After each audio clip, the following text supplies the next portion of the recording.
everybody, Basic Dad here. We're gonna make a queso tonight, a white queso. Actually gonna try to do a little copycat of the Chipotle queso. So let me just run through the ingredients that I'm working with. I've got some cornstarch, about 2 teaspoons.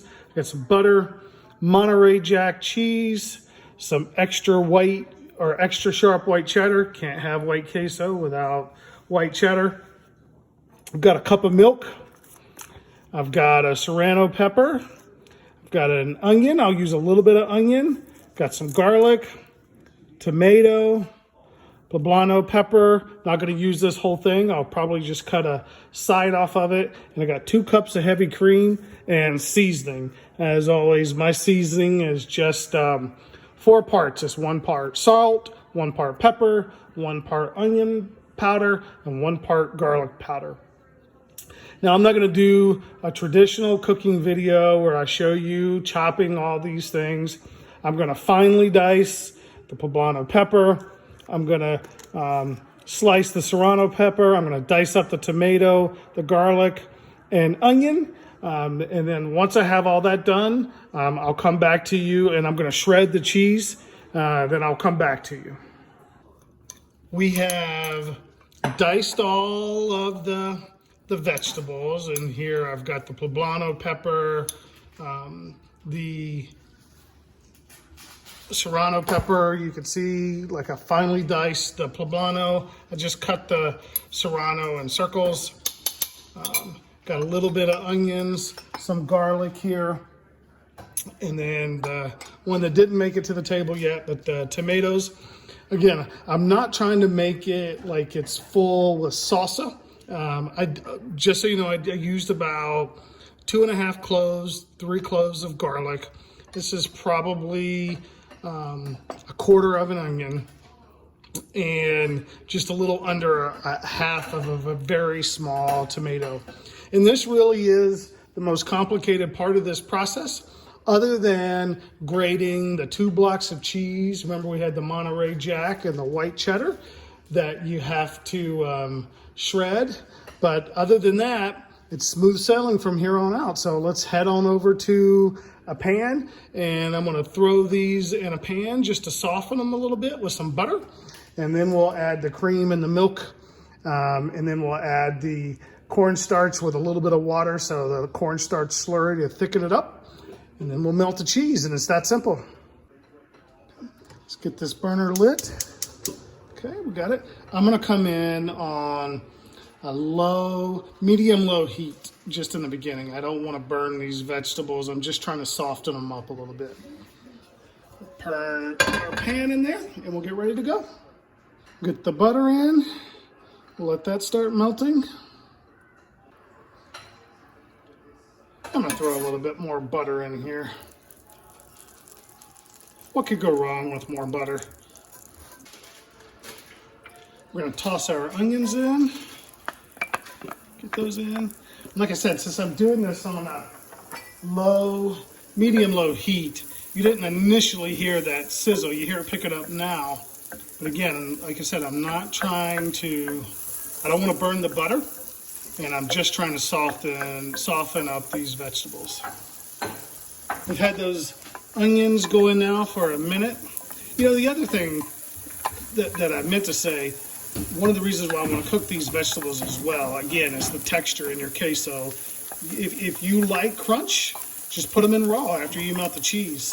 But one of the things that I'm trying to go for too is to bring out some of the flavors by sauteing these a little bit. You know, it'll become soft, and then I'll bring out a little bit more of these flavors. So we got the peppers in. I'm going to let this go for a minute. Then I'm going to hit it with the garlic. Have the peppers going now for about a minute. Now I'm just going to come in and scoop the garlic in. And I got to tell you, just the pepper and the onions by themselves, the aroma is just really smelling great. We'll give this, I don't know, about maybe 30 seconds to a minute, and then I'll add those tomatoes in. This has probably been going about 40-45 seconds. Now we're going to dump those tomatoes in. Just kind of bring it all together there.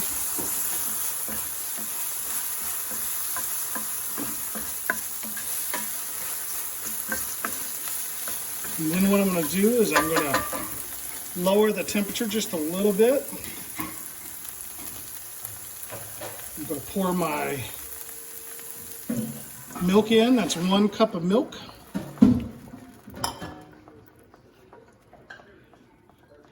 2 cups of heavy cream there.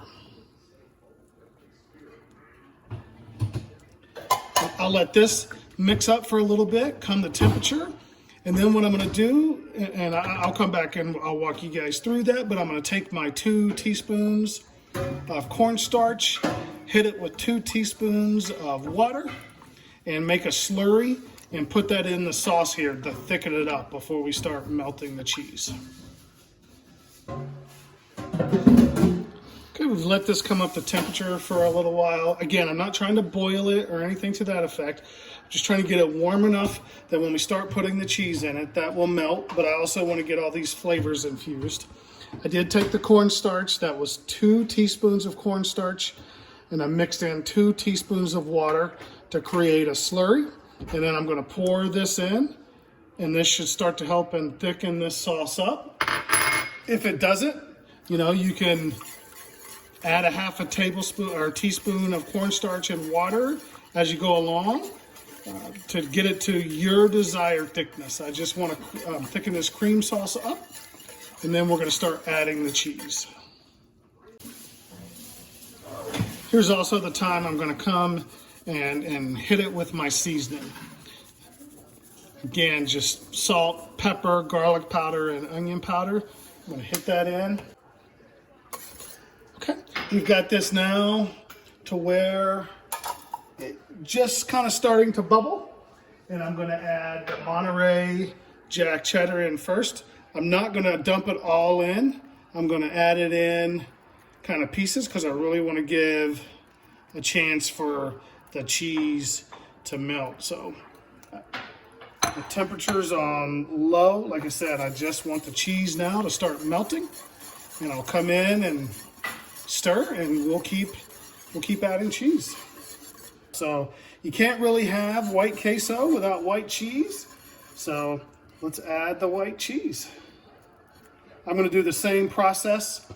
I'm going to add it in small little batches, make sure I get it all stirred up, and then we'll keep adding more.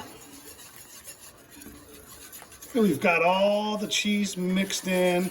Now what we're going to do is we're just going to let this kind of simmer on low for a little bit, just to kind of thicken up a little bit. I mean, it will kind of get thicker as it goes, and then we'll come back and give it a taste test. Okay, we've had this kind of simmering for a little bit. It's definitely thickened up there. See that dripping it off? We like our queso a little saucy, so it goes a little bit longer. But stay tuned. I'm going to show you what this can be used for in a couple of coming up recipes. But we have done the taste test on this. It's got a little bit of kick to it. You definitely can taste the cheese. It's just cheesy goodness. Thanks for watching. Hit the like button, hit the subscribe button, click that notification bell, and let me know if there are other things you want to see me make. Thanks again.